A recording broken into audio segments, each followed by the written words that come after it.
Welcome back to Gear Check Games. This is part 4 of our Halo Combat Evolved Anniversary Edition playthrough, and this is part 2 of the Truth and Reconciliation mission. We are going, well, like they said, we're going into the belly of the beast. We're inside the purple ship. Sounds like fun. Yeah. So it's a big ship. This section to start off with. Got blue screen. Did you just switch from old graphics to new? Yeah, I think so. Okay. Yeah, that's... So I was a little taken aback there. The remake actually has 3 graphic options: old, new, and blue. That's right. So this is the first introduction to the cloaked sword elites. Yeah. The giant glowing lightsaber kind of gives them away. Yeah, like they're incredibly inconvenient and devastating enemies. God. Yep. They will. They really picked the worst combination of like things. Yeah. Yeah, I guess the cloaking device. It's like a spy coming cloaked out of the teleporter. Yeah. Like before it was patched so that the teleporter cloak didn't stick to him. Yep. I was gonna say, yeah. I guess the cloak is more for fun than function. Because this notably, sword just gives it's it kind away. of. Notably, in the books, it's kind of hand waved that like, while the swords are certainly visible, they're a lot more cloudy looking. Without the visor, because they are. So they're less sharp than they look. They're more like superheat. Because they explained in the books that the shields, the swords are just extensions of the overshield that like Chief and the elites have. Not quite. The sword handle houses both a magnetic generator and a way to release plasma gas, similar to how their weapons work. Yeah. And they just create a magnetic field in the shape of the sword and keep that superheated. So notably, go ahead. Finish what you were saying. Well, I was gonna say, notably, it actually moved him on to the next sequence, despite him dying there. Well, probably because he, probably because he skipped through it a little bit. But there is also a bit there where sometimes you will get the next checkpoint before actually killing the final elite. Yeah. And you can die and then go into the next segment. Yeah. And sometimes it's faster. I think that's like sometimes a speedrun strat. Yep, it is. So what we didn't know about this is the true Halo experience. Hey, there was a guy right in your way there. Be careful. Yeah, I almost punched him on accident. The Marines will turn on you if you accidentally kill one. So it's bad to kill the Marines. It's more than one. You have to kill like 2 or 3 before they'll turn on you, but they will turn and shoot you. Yeah. So what we didn't know about the cloaked elites with the cloaked energy sword elites is that was actually the project that they gave to the to the brute scientist team. They were like, all right, the brutes want to form their own science team, and they need a project.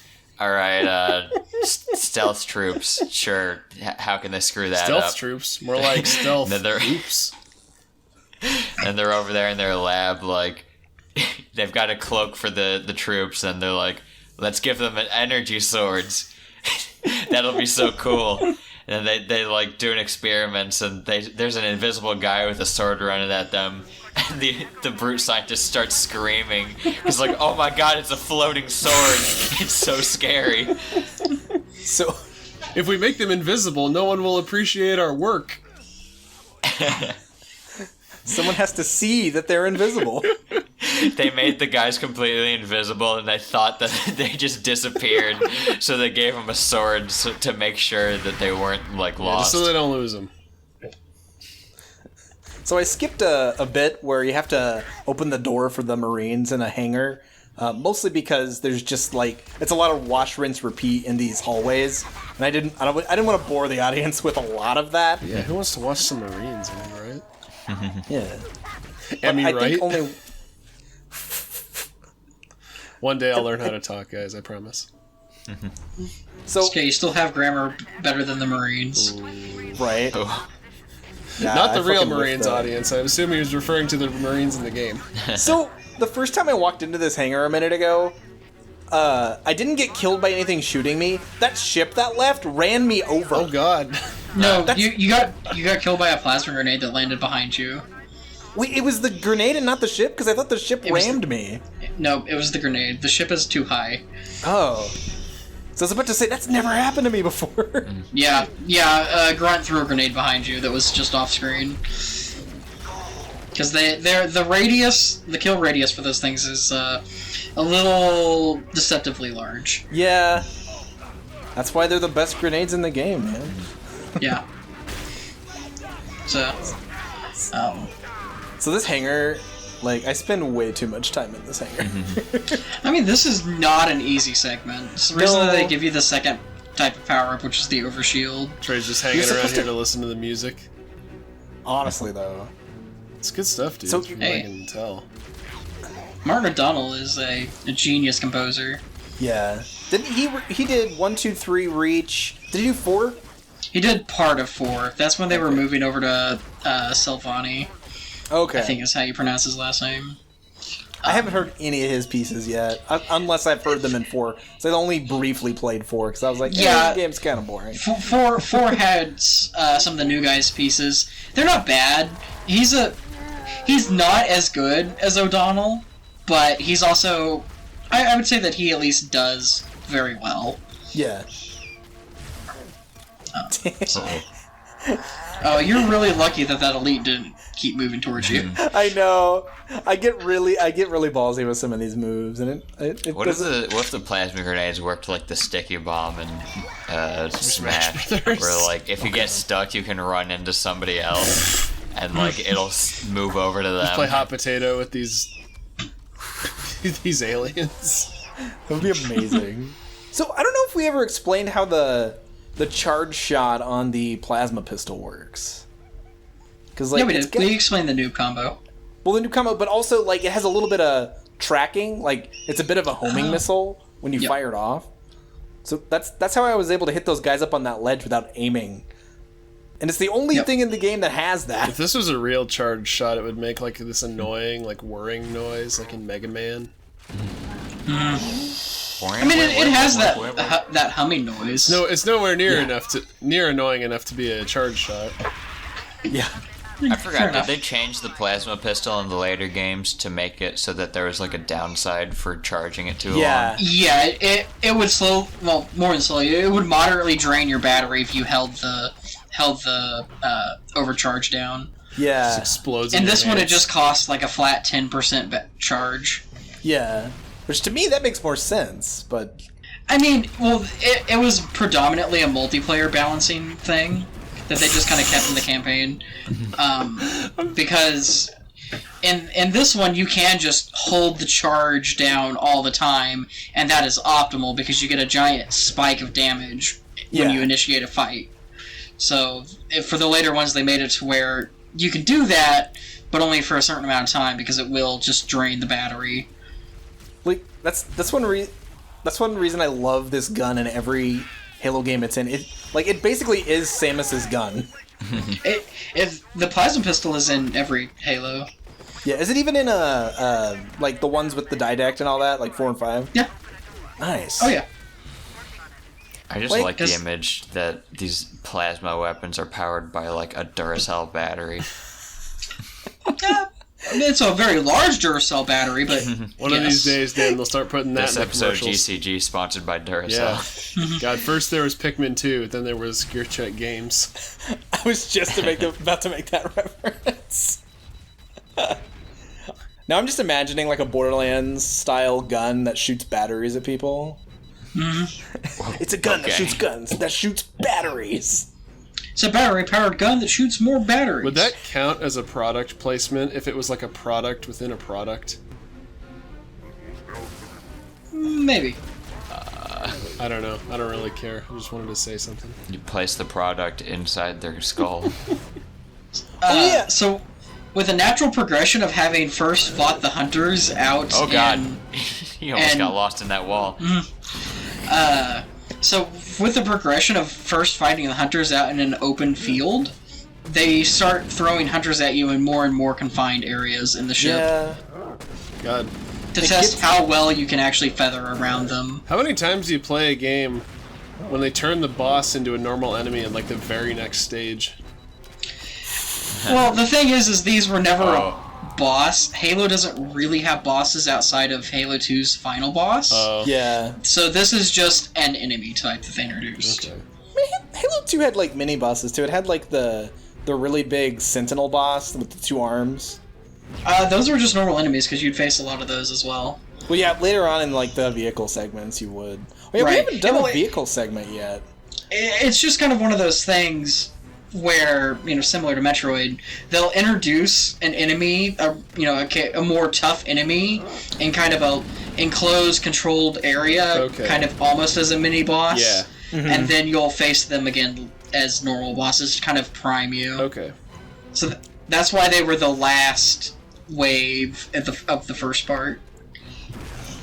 So I've lured them into this segment because like there's a lot of cover. Yeah. And they're incredibly accurate with those fuel rod cannons. Yeah. Yeah, it seems to confuse them a little bit. Yeah. All this geometry It to get does. stuck on. Because they try and path around it, and they can't exactly. So. Also, I switched to new graphics because it brightened up the room a little bit. So I was like, I can actually like see where I'm shooting. Yeah. Yeah.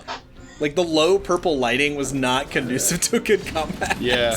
Yeah, I guess this is one of those cases where like the new graphics make it a little easier, and maybe that was their intent, but like you kind of miss out on some of the challenge of the original version.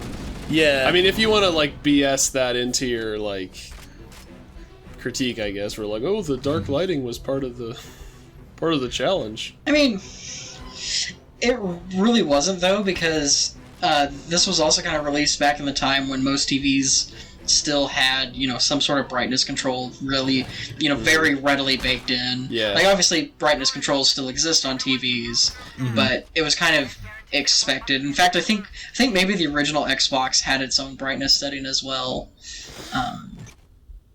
So. Yeah. Oh yeah, I skipped a bunch more hallways. Like it was just more hallways. Yeah. Yep. So this is this is one of the types of games where it's just like we're going to reuse some content to just kind of get the most bang out of our buck. Yeah. It's like not egregious padding like you'd see later in Halo 2, but there's a little bit of padding in Halo. Yeah. Yeah, 3D game development, especially early on, kind of necessitated that. With Mario 64, you go from Mario games where you have like level after level of like unique platforms to like there's only like 15 levels, but they have like multiple objectives within them. Because I don't know, I guess it's just much harder to make enough assets to like build a fully 3D like video game level. Well, I mean, plus it's also that 3D lends itself a lot more to like reusing areas, because like there's a whole other dimension to the exploration, so you can make like much bigger and more complex locations. Yeah, one of the things that I didn't notice initially about like Metroid Prime was how many I think people just kind of colloquially call them the loading hallways. But like how many like identical tunnels there are in like the frigate or the Chozo ruins. Chozo ruins. Yeah, the Chozo ruins were pretty bad for it. They had two or three extremely similar tunnels off of one room. But like as a kid, I guess as like a teenager, I never saw that as like, oh, they're masking a loading screen by like reusing content. I was like, oh, it's like building suspense, because usually they kind of condition you to expect like, oh, on the other end of this hallway there's going to be like something interesting or cool or intimidating. So it's kind of just there to build suspense. I didn't even think like that far about it. As a kid, I was just like, yeah, this is just how like structures work. Yeah. There's like hallways, and like every room isn't completely unique. Yeah. And that My is house true. has hallways that look similar. Right. And another concern is storage space. So this game was originally made for an Xbox, which only had a certain amount of RAM, only had a certain amount of space on the disc. So that's why all of the cutscenes are done in engine. Yeah. They don't have to store space for these large video files. Yeah. If there's one thing I've learned from doing this YouTube channel, it is that video files can get quite large, especially if you're trying to show people something in HD quality. Yeah, and that's why a lot of games had, cheesy FMV looking cutscenes. Yeah, low frame rate, low res. Yeah, the one that comes to mind is, Command & Conquer, and they're, very low-res FMVs. Or just every PS1 game. Uh-huh. Yep. Oh, Dead Marines. Actually... The Covenant weren't the most humane people. Oh my. Hey, at least this guy had a health pack. I was going to ask, in that earlier combat section in the hangar, those Marine corpses, those were your... teammates, right? They all got killed in real time. Yeah. Yep. Can you prevent that? If you can, but it's difficult. Okay. Yeah. Especially on higher difficulties. Yeah, you pretty much have to intentionally aggro everyone and kill them before they can actually kill your Marines. And notably, I don't know if you've noticed, but in this level, the grunts really like to throw grenades, and the area is rather claustrophobic, which makes grenades more effective. I'm guessing protecting your squad mates is a little more trouble than it's worth in a level like this. The squad mates aren't exactly the most useful. No, at least not in this one.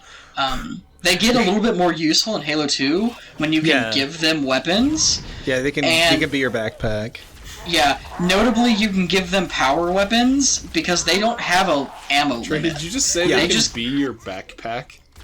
Yeah. Because that just filled me. That just put the image in my mind of Master Chief going around Banjo-Kazooie style with one of these Marines. or the Marine carrying Master Chief on their back like the Talon Trot. I love this. But, because one of the most notable things is, like I said, the Marines don't actually have an ammo mechanic. They just get to keep firing whatever weapon they have. So they're cheaters. Yep. Well, you can't give them an empty weapon. So, if you have a rocket launcher, you can leave it with one rocket and give it to them, and they'll just have infinite. Never give them rocket launchers. But yeah, that's the thing is that trade-off is while you might give them a rocket launcher so they can have unlimited of this really powerful weapon, they aren't exactly the most trigger-disciplined soldiers. And they will sometimes fire rockets into the ground next to themselves, next to you.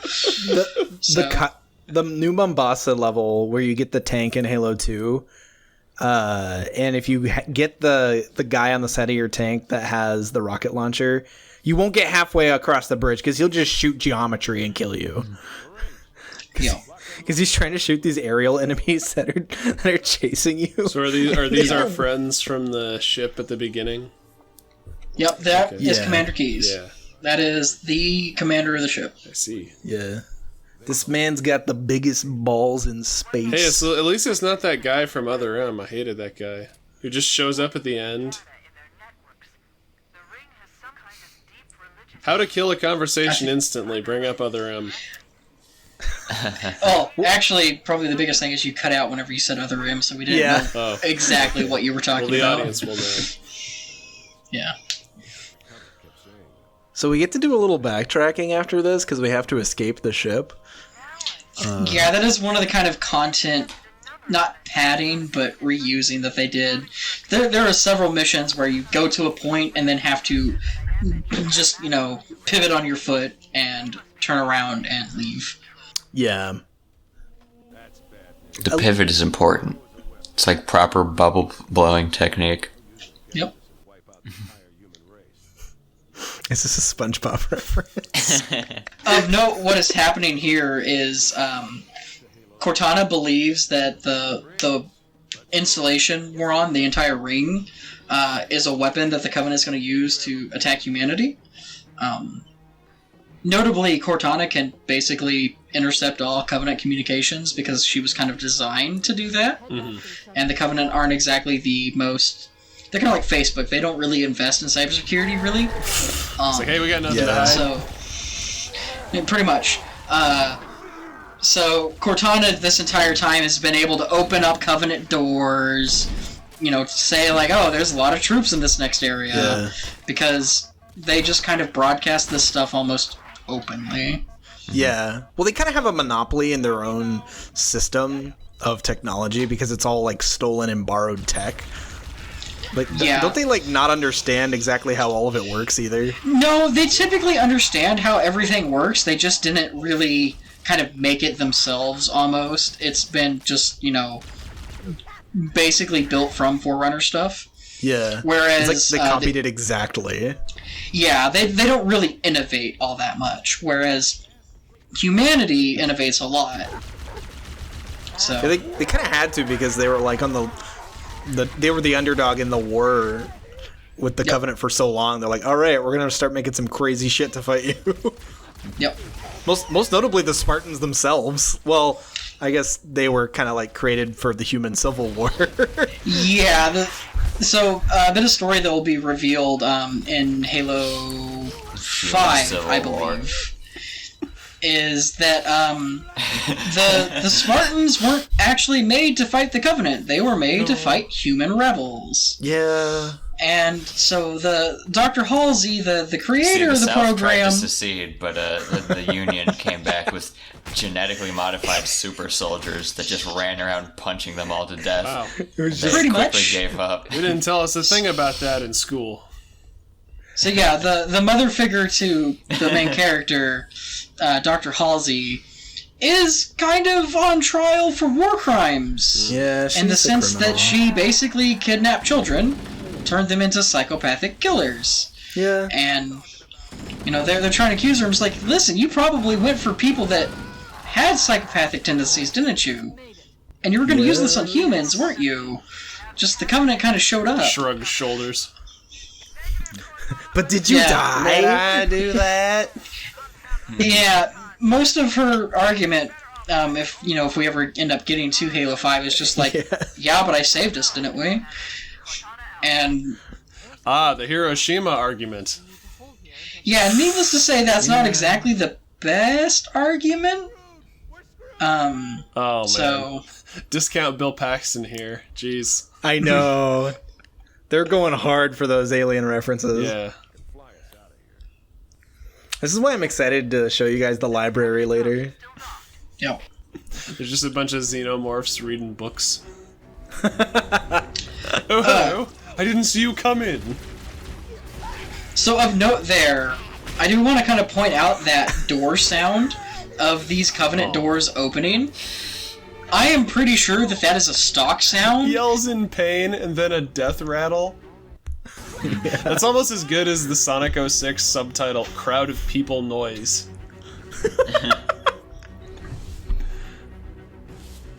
Oh boy. Closed captions, not gotta to- love them. Not to interrupt Trent, but Yeah, no, you're fine. if the Yeah. captain dies in this segment, you have to restart. It's like if you die, and it's kind of bullshit because like the captain does not have the same amount of shields or armor that you do at all, and Yep. like what happened to him was he just took like an entire clip of needler shots to the face, and I'm like, And were you exploded. not? It's like, were you not behind me, Captain? Like, what the fuck? I mean, Yeah, he doesn't exactly have the best self-preservation instincts. No. Yeah, I was gonna say, like, what if you go on this big mission to save Captain Keyes from the enemy ship, and then you're just on your way out, and his AI just throws a grenade at his feet? Okay, that can happen with some of the soldiers in this game. Like, they are dumb. oh no, I dropped the grenade. Well, yeah, they never explain why the captain can pilot this stuff. He's got this, They explain it in the books. yeah, he's got that neural implant in his neck. It's like a hard drive. It kind of like, it stores like a shitload of information. It's kind of like Cortana 0.5. Yeah. Well, also notably, this is also kind of a callback to Battlestar Galactica. Every flying vehicle has 3 basic controls: pitch, yaw, and roll. And so, and then throttle. So him as a pilot, he used to be a pilot, you could just kind of fly things. If you know those 3 basic controls, you can effectively control any aerial vehicle. I forget, that explains why he's kind of a short captain, because he used to be a pilot. Yep. They talk about that in the books, like, he's, like, very unassuming of a character to meet in person, but he's actually kind of a badass. Yep. So, well, that's the Truth and Reconciliation. Do you guys want a beach episode? Wow. Oh boy. It's a little early for the beach episode, don't you think? nah. Are we Is gonna get Master- to see Master Chief in a swimsuit? No, Master Chief's swimsuit is just his Spartan armor with like swim trunks on the outside. I was just thinking a spray painted bikini, but That's what I was thinking. See, I was thinking of Master Chief just like in a Speedo, but he's still wearing his helmet. yeah, they don't reveal his face. Yeah, that's the rule. You'll see that at the end of the game. All right, until next time, guys. Goodbye. Bye.